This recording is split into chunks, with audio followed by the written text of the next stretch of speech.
अस्सलाम वालेकुम, मैं हूं नाज़िया अकरम और आप देख रहे हैं प्रोग्राम मेरी धरती मेरी दुनिया। एक दफ़ा एक मुसाफिर किसी बड़े से रेगिस्तान में रास्ता भूल गया। बदकिस्मती से खाना भी ख़त्म हो चुका था और उसमें बर्दाश्त की ताकत भी ना रही थी। उसकी कमर से कुछ रुपए बंधे हुए थे। जब इर्द गिर्द फिर कर गरीब ने कहीं राह ना पाई तो भूख से जान दे दी। फिर कुछ अरसे बाद उस तरफ से किसी काफिले का गुजर हुआ तो उन्होंने देखा कि मरने वाले के सामने रुपयों की पोटली खुली है और जमीन पर यह लिखा है कि मालो दौलत से पेट नहीं भरता, सोने चांदी से बेहतर शलजम है जिनसे पेट तो भर सकता है। जी हाँ, बिल्कुल ऐसी ही है भूख प्यास में चने भी मोतियों से ज्यादा कीमती लगते हैं। खैर, इसी अच्छी बात के साथ देखते हैं आज के प्रोग्राम की झलकियां। इंसान और कबूतर की मिसाली दोस्ती।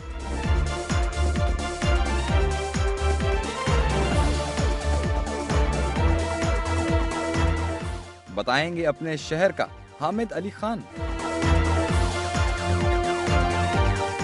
और हैदराबाद में लीमू गर्मी भगाए।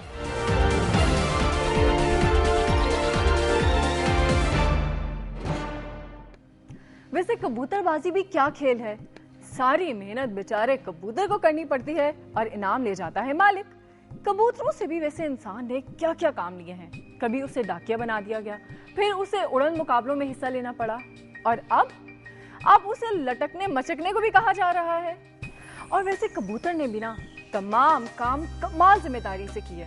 सर्दी हो या गर्मी, खत पहुंचाना हो या मुकाबले के लिए उड़ान भरनी हो, कबूतर खाली पेट अपनी जान पर सहकर सब काम करता है। परिंदों में कबूतर वाहिद ऐसा परिंदा है जो इंसानों से अपनी दोस्ती निभाता है। कबूतर और इंसानों की दोस्ती का एक रूप कबूतर परवरी है। कुछ लोग तो वैसे ही कबूतर पालने का शौक होता है और कुछ लोग मुकाबलेबाजी के लिए कबूतर पालते हैं। चले इसी हवाले से देखते हैं एक रिपोर्ट।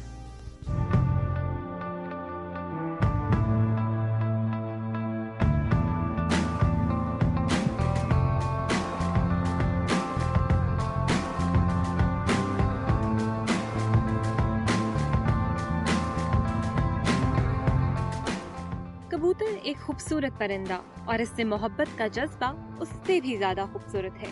कबूतर पालने और उनको इसी मोहब्बत और चाहत से महफूज रखना एक कदीम फन और शौक है। इसकी तारीख तकरीबन 10,000 साल पुरानी है।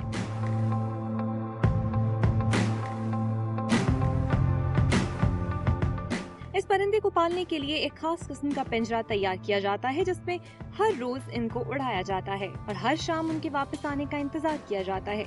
कबूतर की वैसे तो बहुत सी नस्लें हैं, लेकिन गोल्डन और डका कबूतर को ज्यादा पसंद किया जाता है और कहा जाता है कि ये कबूतरों की सबसे ज्यादा बावफा नस्ल है और ज्यादातर इसकी पहचान उसकी आंखों से की जाती है। ये सियालकोट की नस्लें हैं, कसूर की नस्लें हैं, ऐसे मुख्तलिफ जगह की कबूतर की नस्ल का आंख से देख के पता हम कर लेते हैं कि ये इस कौम से ताल्लुक रखता है। तो नस्ल पे भी डिपेंड करता है। इनको ना भी बांधे तो ये बच्चा ला के छोड़े तो ये 1-2 दिन में अपनी परवाज़ करेगा। दुनिया में 28 से ज्यादा रंगों के कबूतर पाए जाते हैं। कबूतर आमतौर पर 40 से 50 मील फी घंटे की रफ्तार से और हर रोज तकरीबन 600 मील फजा में उड़ते हैं। कबूतरों के लिए एक खास किस्म की खुराक तैयार की जाती है जो उनकी जरूरत के मुताबिक होती है। किसी भी परिंदे को पालना और इससे मोहब्बत रखना एक काबिल कदर फन है, लेकिन सवाल ये है कि क्या हम इस शौक और मोहब्बत के इस जज्बे से इंसाफ कर पाते हैं? कबूतर एक खूबसूरत परिंदा है। इनको पालने और इनसे मोहब्बत का जज्बा इससे भी ज्यादा खूबसूरत है। हमें इस खूबसूरत जज्बे को महफूज रखने की जरूरत है। कैमरा टीम के साथ सुमेरा अरशद, दुनिया न्यूज, लाहौर।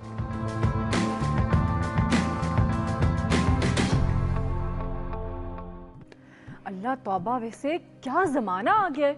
ओरिजिनल चीजें मिलती हैं बर्तन और कपड़े धोने वाले साबुन वगैरह में, और इन चीजों के फ्लेवर मिलते हैं खाने पीने की अशिया में।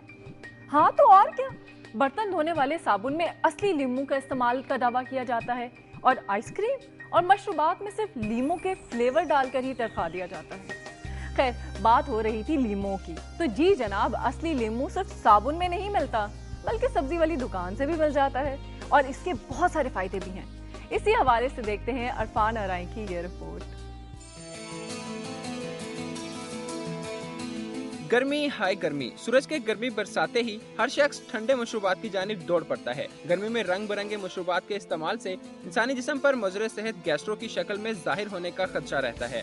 ऐसे में कुदरत ने लीमू की सूरत में अनमोल तोहफा दुनिया में पैदा किया है। नींबू के फायदे ये है कि भाईजान तहकीकात करिए, इसकी बताते हैं कि कैंसर के लिए भी अच्छा है और गर्मी का ये बेहतर दुश्मन है। ये एक गिलास पीते ही आदमी को एकदम तवानाई आ जाती है। लीमू के शरबत के इस्तेमाल से न सिर्फ इंसानी जिस्म गर्मी की शिद्दत को कम महसूस करता है, बल्कि लीमू कैंसर समेत 14 खतरनाक अमराज से भी इंसानी जिस्म को महफूज रखता है और इंसानी जिस्म में कम होने वाली तवानाई को पूरा करके चाको चौबंद रखने में अहम किरदार अदा करता है। नींबू जो है बहुत अच्छे है। नींबू जो है हर जिस्म के लिए, तवानाई के लिए, हर चीज के लिए बहुत बेहतर है, इस वजह से पीते हैं। गर्मी को जो है ये दूर करता है और बंदे को जो पीने में जो है सुकून मिलता है। किसी को चक्कर आ रहे हैं, किसी का जैसे दिल खराब हो रहा है, नींबू को पीकर जो है तरोताजा हो जाता है बंदा। और अल्लाह ताला ने इसमें बहुत विटामिन रखे हैं नींबू के अंदर। लीमू का शरबत तमाम मशरूबात में सबसे ज्यादा पसंद किया जाने वाला शरबत है, जो गर्मी में नमकियात की कमी को पूरा करके इंसानी दिमाग और जिस्म को सुकून देता है, जबकि इसकी तैयार की जाने वाली स्कंजबीन मुल्क भर में इस्तेमाल की जाती है। लीमू गर्मी का दुश्मन है। तिब्बी माहिरीन का लीमू के हवाले से कहना है कि लीमू गर्मी की शिद्दत को कम करने के साथ कैंसर के अमराज से भी महफूज रखता है। कैमरामैन आमिर जैदी के साथ इरफान आरैन, दुनिया न्यूज, हैदराबाद। और जनाब वक्त हो गया है एक ब्रेक का, लेकिन ब्रेक पे जाने से पहले देखते जाएं तस्वीर। तो आप देखें तस्वीर और हम मिलते हैं ब्रेक के बाद।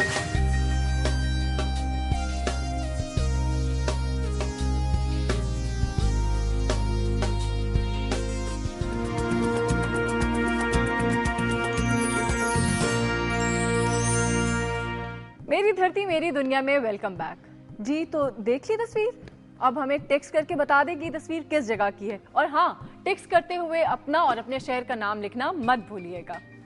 आपको पता है पाकिस्तान में life line of the country किसे कहा जाता है? क्या कहा? नहीं पता? भाई पता भी कैसे होगा, मैंने बताया जो नहीं है। तो जनाब पाकिस्तान की लाइफ लाइन कहा जाता है रेलवे को, क्योंकि मुल्क में ज्यादातर लोग रेलवे के जरिए ही सफर करते हैं। रेलवे का सफर कभी बहुत आसान और आरामदेह हुआ करता था, लेकिन अब तो ऐसा लगता है जैसे रेलगाड़ियों पर बुढ़ापा तारी है और वो हर जगह से हाँफती कांपती ही गुजरती हैं।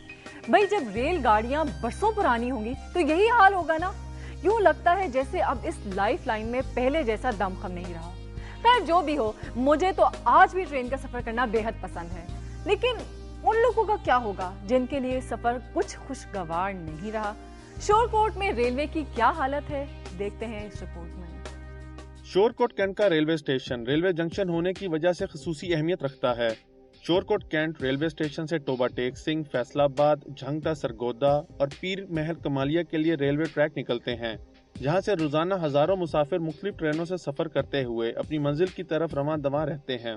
1904 में कायम होने वाला अंग्रेजों के दौर का ये रेलवे स्टेशन आज इंतहाई खस्ता हाली का शिकार है। दूर दराज से आने वाले मुसाफिरों के लिए सस्ता मगर आसान सफर इंतहाई अजियतनाक बन चुका है, जिसकी वजह बुनियादी सहूलियात का फुकदान और महकमे की अदम तवज्जी है, जबकि किरायों में बढ़ता हुआ इजाफा और वक्त की पाबंदी का न होना अवाम को रेलवे के सफर से दूर किए हुए है। शोरकोट कैंट रेलवे स्टेशन पर इब्तिदाई सहूलियात का फुकदान है, जिनमें बाथरूम और पीने के पानी की अदम दस्तयाबी जैसे मसाइल सर फहरिस्त हैं।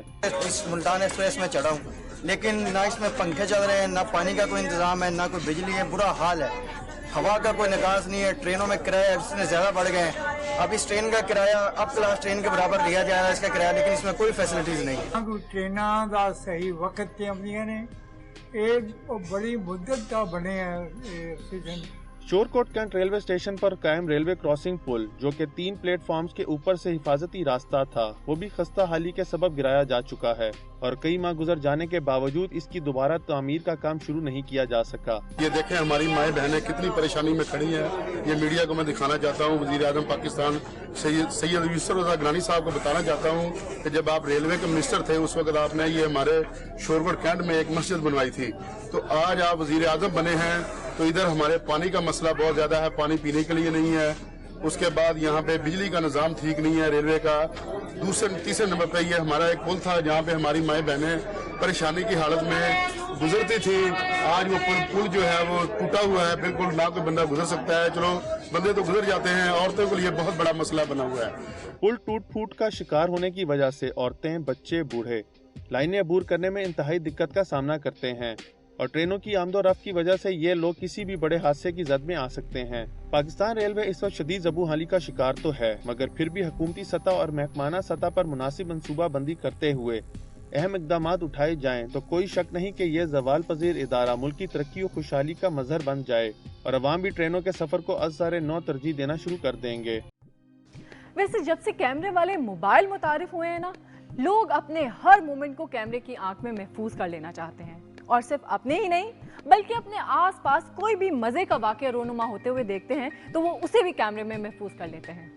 अगर आपके पास भी अपनी धरती, अपने इलाके के हवाले से कोई भी अच्छी सी वीडियो है तो वो आप हमारे साथ शेयर कर सकते हैं और इसके साथ ही आप बन सकते हैं दुनिया के रिपोर्टर। तो फिर दिलचस्प वीडियोस भेजें और ये टाइटल हासिल कर लें। और अब देखते हैं ऐसी ही एक वीडियो जो हमें भेजी है दुनिया के रिपोर्टर उसामा शफीक ने।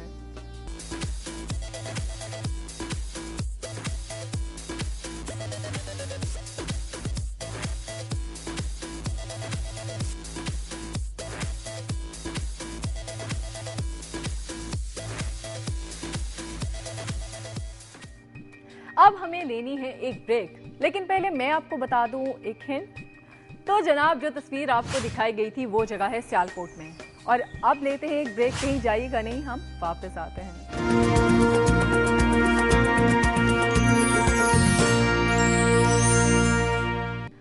उस्ताद हामिद अली खान क्लासिकल मौसीकी के हवाले से लिविंग लेजेंड की हैसियत रखते हैं। उनका ताल्लुक पटियाला घराने से है। ये घराना क्लासिकल मौसीकी के हवाले से नुमाया मकाम रखता है। पटियाला घराने के मारूफ गायक उस्ताद अमानत अली खान और फतेह अली खान उनके भाई हैं। हामिद अली खान आज हमें बता रहे हैं अपने शहर के बारे में।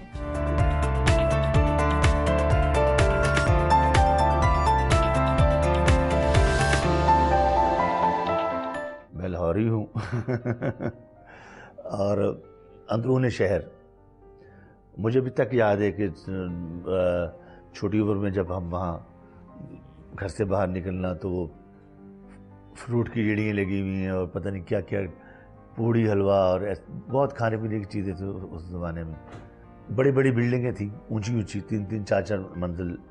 और एक बड़ी अच्छी बात थी जो मुझे अभी तक याद है कि आपस में बहुत प्यार मोहब्बत, एक दूसरे के लोग घरों पे आ रहे हैं, जा रहे हैं, बच्चे जो उनसे मर्जी किसी के घर में चले गए, कोई बुरा नहीं मना रहा। मुझे अभी तक याद है ये बात, हमारे घर में आ जाना बच्चों ने, हमने किसी के साथ वालों के घर में चले जाना, छोटे छोटे जब थे तो एक प्यार मोहब्बत थी। लेकिन वहाँ आपस में लड़ाई झगड़े भी होते थे, वो भी मुझे याद है कि बच्चे लड़ रहे हैं, उनकी माएँ लड़ रही हैं आपस में, तो ऐसा बड़ा अच्छा लगता था। वैसे मुझे अब तो खैर वो माहौल बहुत कम हो गए हैं, अभी भी हैं, लेकिन वो शक्ल नहीं। अब मेरी ज़्यादा पढ़ाई तो नहीं है, ये नहीं कि माँ बाप ने नहीं पढ़वाया, बस शौक़ नहीं था इतना पढ़ने का, क्योंकि बस जब इस फ़न में दाखिल हुए तो इसकी इजाज़त फिर इतनी करनी पड़ी कि वो और कोई चीज़ अच्छी नहीं लगती थी। एक स्कूल था MNA, वहाँ बिल्कुल घर के सामने था। शुरुआत की जो तालीम थी वहाँ पे मैंने पढ़ी। फिर उसके बाद सैयद मिठा बाज़ार में एक सिटी मुस्लिम लीग हाई स्कूल था, मैट्रिक तक का था वो, वहाँ फिर मैंने मैट्रिक तक किया। मैंने बच्चों को भी देखी मारे खाते, उल्टे हाथ करके छड़ियाँ मार रहे हों, तो मैं डर जाता था ये क्या मुसीबत है, इसलिए तो मैं ज़्यादा नहीं पढ़ सका। डर गया मैंने कि ये क्या, अभी हाथ उल्टा करके छड़ियाँ इतनी ज़ोर से मारते थे वो टीचर, तो चीखें निकल जाती थी बच्चों में। रियाज जो मेरे वालिद साहब में करवाते थे बड़ी सख्ती से, बहुत गर्म मिजाज उनकी तबीयत थी, बहुत कम बात करते थे, लेकिन जो बात करते थे बड़ी ठोस बात करते थे मेरे वालिद साहब। अभी मैं उनकी जब बातें याद करता हूँ तो दुनिया के हालात देखता हूँ तो मुझे ऐसे लगता है कि मुझे आज से उन्होंने पहले ही ये बातें सुनाई थी, मेरे कानों में थी। اور جو آج میں دیکھ رہا ہوں. مجھے اتنا کہنا میں پہلے بہت دبلا سا تھا, تو مجھے کہنا میں تمہیں اتنی خوراک کھلاتا ہوں یار, کوئی اور کھاتا وہ پہلوان بن جاتا, تمہیں کیوں نہیں, تمہاری صحت کیوں نہیں بنتی؟ کیونکہ ہمارا کام بھی ہے پہلوانی. کلاسیکل گانا جو ہے یہ بالکل سمجھ لیں آپ, یہ پہلوانی کام ہے. مجھے اتنا یاد ہے میں بچپن میں شرارتی نہیں تھا. حالانکہ لوگ کہتے ہیں شرارتی بچے بہت کامیاب ہوتے ہیں, بہت ذہین ہوتے ہیں. ہوتا ہوگا, ضرور ہوتا ہوگا, لیکن مجھے پتا میں شرارتی نہیں تھا. اور لیکن اللہ کی اتنی کرم نوازی میرے پہ کہ ہم جب کسی ہال میں جاتا ہوں یا کسی پروگرام میں جاتا ہوں تو میں ایک نظر میں سارا کچھ دیکھ لیتا ہوں. مجھے بچپن میں میلوں میں جانے کا بڑا شوق تھا. اچھا لگتا تھا مجھے, جیسے وہ بھنگوڑے لگے ہوئے ہیں, بچے وہ جھول رہے ہیں, کوئی شربت بیچ رہا ہے, کوئی کچھ کر رہا ہے, رونق سی لگی ہوئی ہے. موت کا کنواں بھی میں نے دیکھا ہے, لیکن خطرناک چیز ہے وہ بھی.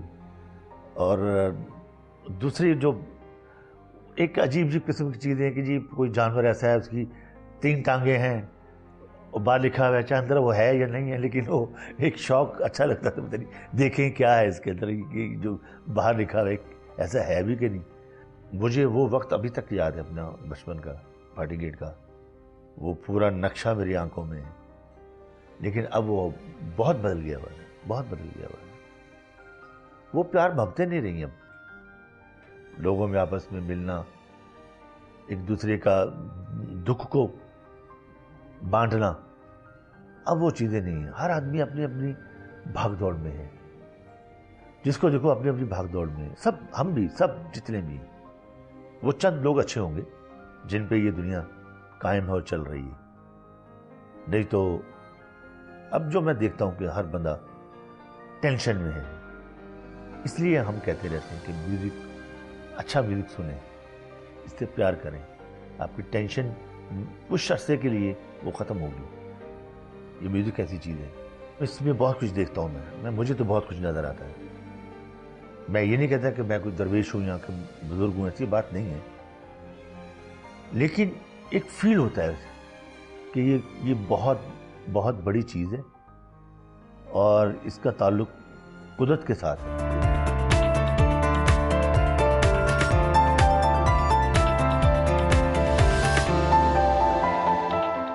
جی جناب, آپ نے حامد علی خان کی باتیں سنی کہ وہ ہمیں اپنے شہر کے بارے میں کیا کچھ بتا رہے تھے.